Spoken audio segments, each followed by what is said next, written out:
Et sur ces images, chers téléspectateurs, que nous entamons notre édition de Midi au Caire pour aujourd'hui, le dimanche 6 octobre de l'an 2019. On commence tout de suite avec cette première information. Nous sommes le 6 octobre 2019. Cela fait exactement 46 ans, jour pour jour, que les forces armées égyptiennes ont remporté une importante victoire sur l'armée israélienne dans la guerre de 1973. Dès lors, chaque année, le peuple égyptien commémore cette date du 6 octobre dans la joie et l'allégresse. À cette occasion, le chef de l'État a prononcé un discours félicitant le grand peuple égyptien en souvenir de la grande victoire du 6 octobre. Par ailleurs, à cette occasion, le président Abdel Fattah el-Sisi a promulgué un décret sur l'amnistie de la peine restante pour certains condamnés. Un haut comité des autorités de sécurité concernées, dirigé par le ministre adjoint de l'Intérieur du secteur pénitentiaire, a été formé pour recenser les plus méritants de cette amnistie. Et la glorieuse victoire d'octobre ne consiste pas seulement, chers téléspectateurs, à la récupération de la terre, mais surtout à raviver l'esprit du patriotisme et de l'appartenance que certains ont cru avoir flétri et qui a constitué la pierre angulaire de la réalisation de cette glorieuse victoire. Et pour plus de détails, nous vous laissons avec ce commentaire signé Marwa Arafa et Salih Hamed. Voyons ensemble.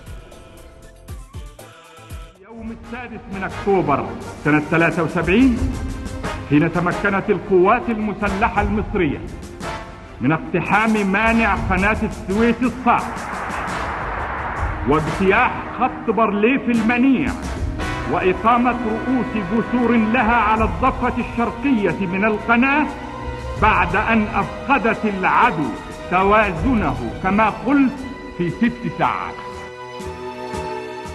Quiconque observe à présent la scène politique, économique et sociale en Égypte et procède à une comparaison avec celle qui a précédé la victoire d'octobre 1973 constatera une similarité patente. C'est ainsi que les jours et les années passent et qu'une nouvelle épopée de l'histoire de l'Égypte se déroule aujourd'hui, basée sur l'esprit de la glorieuse victoire d'octobre. Un peuple uni, une armée à la défense de la patrie, une réforme économique, un développement et un président qui donne un fort élan à la patrie et qui accorde une grande attention aux pauvres et aux personnes à revenus limités.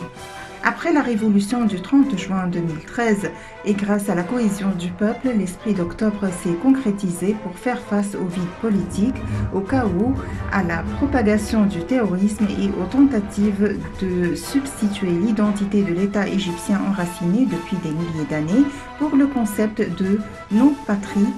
Il a réussi à restaurer la confiance de la société égyptienne après des périodes difficiles de polarisation, de trahison, de tension et de sédition entre les fils de la nation qui avait été l'élément principal de la guerre d'octobre. Après la révolution du 30 juin 2013, l'esprit d'octobre s'est ancré à force de la cohésion du peuple pour faire face au vide politique, au chaos, à la propagation du terrorisme et surtout aux tentatives visant à usurper et à escamoter l'entité de l'État égyptien séculaire. Et en effet, cet esprit de la résistance est parvenu à rétablir la confiance dans la société après une période de polarisation, d'accusation, de maîtrise, de tension et de troubles qui a rappelé celle de la guerre d'octobre. De même, après la révolution du 30 juin 2013, la mutation économique et l'adoption des programmes de réforme économique dans le dessein d'éradiquer la pauvreté, l'ignorance et la maladie ont permis à l'Égypte de régler dans un temps record des problèmes économiques fondamentaux qui ont en leur séquelles sur le niveau de vie. Les multiples modèles vécus mettent en exergue l'enracinement de l'esprit d'octobre dans les âmes des Égyptiens. Les libéralités des Égyptiens en faveur du fonds Tahya Masr ou Vive l'Égypte, auquel recourt la présidence égyptienne pour subventionner le règlement de maints problèmes socio-économiques et la confiance et le peuple égyptien a placé dans sa direction politique en répondant favorablement à son appel et en prodiguant leurs économies pour investir dans le projet du nouveau canal de Suez en sont des preuves péremptoires. Dans le même contexte, le brave peuple égyptien a enduré les difficultés financières quotidiennes issues du programme de réforme économique, une attitude félicitée avec gratitude à plusieurs reprises par le président Assisi. De même, les États arabes ont saisi que la révolution du 30 juin est la bouée de sauvetage de la sécurité nationale arabe et que l'échappement de l'Égypte au plan de destruction et de division sauve la région en entier, d'autant plus que l'agenda des frères visait également les États voisins à l'Égypte. Or, la volonté inébranlable des Égyptiens à amener les Arabes, dont en premier lieu l'Arabie saoudite et les Émirats arabes unis, à prendre leur parti au cours de la révolution du 30 juin et à leur fournir le soutien politique et économique.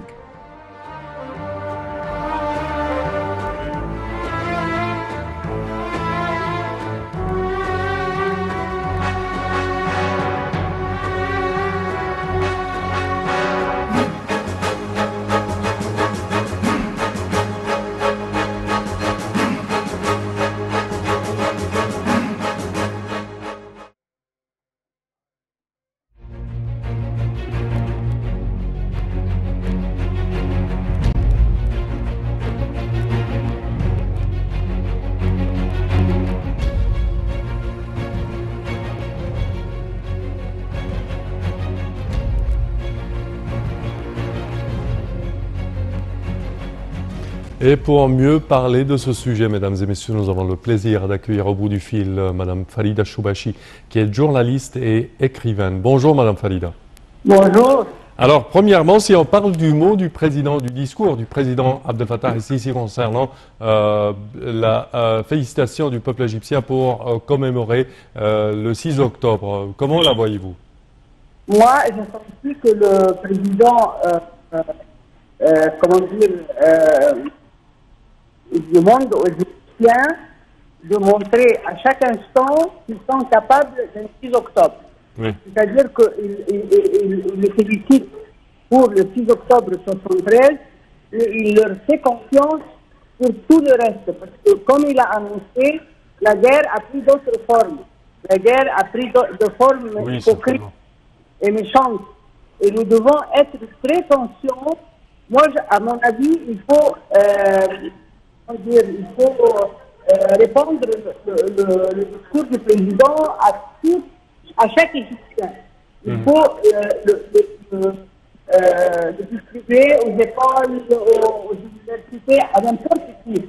Parce que c'est là, il a très bien analysé la qualité du peuple égyptien.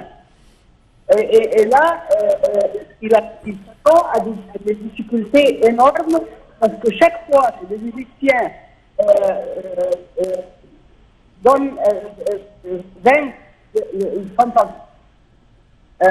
chaque fois que les Égyptiens remportent une victoire contre les forces méchantes, la guerre s'allume de plus en plus. Les ennemis traditionnels et leurs outils qui sont utilisés à l'intérieur de notre pays deviennent de plus en plus fous. Et moi, je crois que le président annonce aujourd'hui, excusez-moi, le président annonce aujourd'hui au peuple égyptien que les jours à venir sont pleins de guerre et que nous allons vaincre. Et nous allons remporter la victoire comme on l'a fait dans des conditions terribles. Parfait. Si on parle de la mémoire du 6 octobre 1973, pour vous, qu'est-ce que ça représente, Madame Farida? Moi, ça représente... Bon, j'ai vécu la défaite militaire de 1967 et j'ai vécu aussi comment nous avons, le soir du 9 juin, au soir 67, nous avons vaincu la défaite. Et nous avons commencé la guerre d'Égypte. Le premier pas de la guerre d'Égypte, le premier pas dans la traversée du canal, c'était le 9 juin au soir. Et il y a eu une union incroyable, et ça a été relaté beaucoup dans les pays occidentaux, comment ce peuple-là a soutenu son armée en sachant qu'il y a eu c'est vrai qu'il y a eu des failles, mais qui n'étaient pas, comment dire, remédiables. Et le peuple égyptien a fait confiance à son armée, et cette armée-là, le 1er juin, donc quelques jours après la défaite, a donné un combat, une victoire solennelle, le combat de Ras el-Aïch. Ensuite, on a continué toutes les 3 années jusqu'en 70, jusqu'à la mort de Nasser, et le peuple soutenant son armée a continué, et il y a eu la décision du président Sadat de la traverser, parce qu'il a tout essayé avec les Israéliens pour, pour empêcher la guerre. Ils n'ont pas voulu. Ils étaient pleins d'arrogance, pleins d'autosatisfaction, et ils ont vu que le peuple égyptien ne peut pas se résigner à une force méchante. Et j'espère que la guerre d'octobre servira de leçon pour tout le monde. Oui, certainement. Certainement. Madame Falida Choubachi, nous tenons à vous remercier de vos explications et de vos propos. Merci à vous. Et nous enchaînons, chers téléspectateurs, avec ce compte rendu. Selon le général Nasser Salem, près de 90% des objectifs de l'opération militaire antiterroriste ont été déjà atteints. Les forces armées égyptiennes qui ont réalisé la grande victoire de 6 octobre ont remporté de nos jours une autre victoire aussi importante que celle d'octobre, mais cette fois contre un ennemi encore plus farouche, le terrorisme. Ce fléau qui s'attelle à zapper la sécurité et la stabilité du pays et à semer le chaos et la zizanie dans la société égyptienne. L'Égypte qui a lancé la guerre d'octobre pour récupérer le Sinaï, cette partie très chère de son territoire, s'est montrée encore plus résiliente à la menace terroriste latente dans la péninsule du Sinaï, trouvant un bon refuge pour ourdir des attentats lâches contre les forces armées et la police, mais aussi contre les civils innocents pour consterner. L'armée égyptienne a donc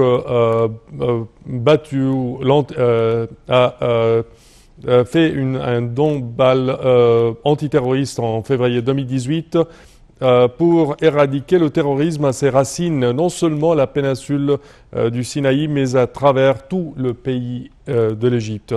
Près de 90% des objectifs de l'opération militaire antiterroriste ont été atteints, comme l'a affirmé le général Nasser Salem, expert militaire et conseiller auprès de l'Académie militaire Nasser, lors d'un entretien qu'il a accordé au quotidien francophone Al-Ahram Hebdo, au cours duquel il a adressé un bilan des principales réussites de l'opération antiterroriste globale Sinaï 2018, un an après son lancement. Voyons ensemble ce compte rendu. Un an après le lancement de l'opération antiterroriste globale Sinaï 2018, on peut dire que près de 90% des objectifs de cette vaste opération militaire antiterroriste réussie ont été atteints. C'est ce qu'a déclaré le général Nasser Salem, expert militaire et conseiller auprès de l'Académie militaire Nasser. Selon le général Nasser Salem, d'un point de vue général, cette opération militaire antiterroriste envergure a permis d'atteindre ses principaux objectifs, à savoir éradiquer les organisations terroristes et criminelles, nettoyer les zones où se trouvent les foyers terroristes, couper tous les moyens de communication entre ces éléments et renforcer le contrôle des zones stratégiques frontalières. Sinaï 2018 a donc réussi à avorter les plans des groupes terroristes de transformer la péninsule du Sinaï en un sanctuaire terroriste. Aujourd'hui, on constate un recul du nombre et de l'ampleur des attaques terroristes ayant visé autrefois l'armée et les forces de sécurité dans le Sinaï du Nord. Cette avancée est due aux efforts des forces armées qui ont réussi à démanteler la structure organisationnelle des groupes terroristes au Sinaï. Ces efforts considérables ont permis la liquidation de dizaines de ces éléments, l'arrestation d'autres ainsi que la saisie et la destruction des énormes quantités d'armes dont ils disposaient. Par ailleurs, la destruction des dizaines de tunnels reliant la bande de Gaza au Sinaï et par lesquels s'infiltraient les éléments terroristes a contribué à contrôler la situation sécuritaire, a assuré l'expert militaire. Dès son lancement, il s'agissait d'une opération militaire globale impliquant toutes les parties concernées, dont l'armée et les services de sécurité. Les forces terrestres, aériennes, navales et même celles stationnées aux frontières, toutes sont engagées dans cette guerre. L'opération est aussi globale du point de vue géographique puisqu'elle dépasse les zones d'opération traditionnelles pour inclure d'autres régions du pays et s'étendre sur tous les axes stratégiques du territoire égyptien dans le Sinaï, dans les régions du delta du Nil et dans le désert occidental frontalier de la Libye, ainsi que dans les zones montagneuses et les frontières maritimes. L'Égypte présente ainsi à travers cette stratégie globale antiterroriste menée avec professionnalisme un modèle à suivre pour tous les pays du monde. Toutes ces forces ont travaillé sur plusieurs axes parallèles en même temps, à savoir la collecte d'informations qui ne s'est jamais arrêtée et se poursuit et la localisation des foyers terroristes sur lesquels sont basées toutes les attaques contre les éléments terroristes. En même temps, des raids et des frappes préventives ont été menées par l'armée et la police en collaboration avec les habitants du Sinaï. Les mesures militaires et sécuritaires sont certes primordiales dans la lutte contre le terrorisme, mais ne constituent pas à elles seules une solution durable aux problèmes multiformes de la péninsule, a affirmé l'expert militaire Nasser Salem. C'est pourquoi l'État a consacré 275 milliards de livres égyptiennes au plan de développement de la péninsule du Sinaï. Développer le Sinaï et surtout le Sinaï du Nord et le relier aux autres gouvernorats évite qu'il ne reste une zone isolée, propice à la réinstallation de groupes terroristes. Par ailleurs, il est évident qu'il faut œuvrer à rectifier le discours religieux pour combattre le terrorisme sur le plan idéologique. Selon l'expert militaire, le général Nasser Salem, l'armée poursuivra la lutte qu'elle a commencée jusqu'à ce que le Sinaï soit libéré de tous les terroristes. C'est la situation sur le terrain qui déterminera la durée et la nature de l'opération.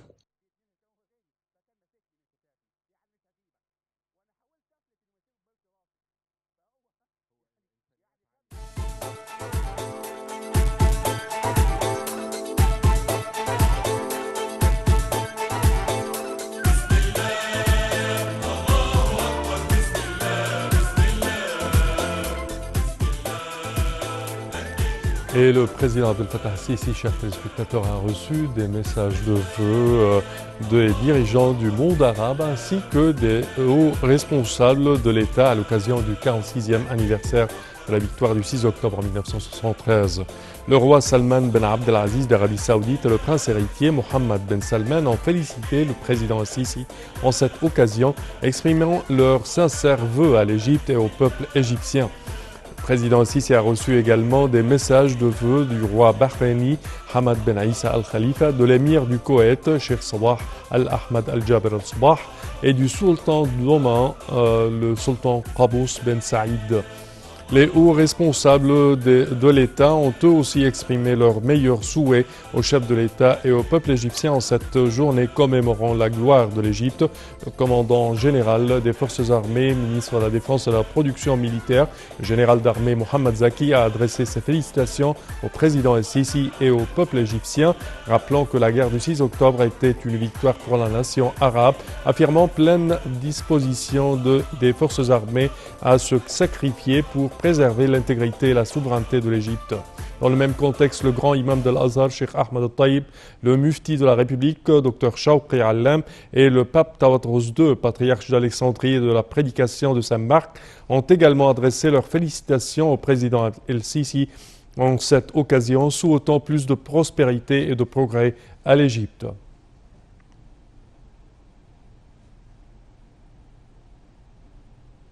Et le président de l'autorité nationale des médias, M. Hussein Zein, a adressé ses sincères félicitations au président Abdel Fattah al-Sisi et les forces armées égyptiennes à l'occasion du 46e anniversaire de la guerre du 6 octobre qui a rendu à l'Égypte sa dignité et a préservé la liberté de ses terrains.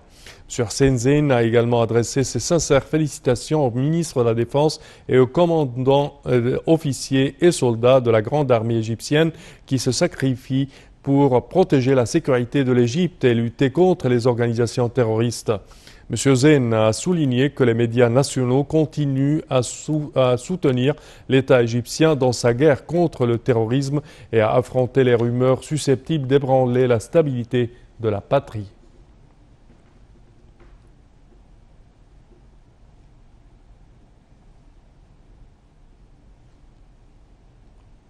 Et il est à signaler que le film Al-Mamar, ou le passage, récent film sur la guerre du 6 octobre, va être diffusé aujourd'hui pour la première fois sur la télévision égyptienne. Merci à vous, chers téléspectateurs, et bonne suite de programme toujours sur Nile TV International. Au revoir.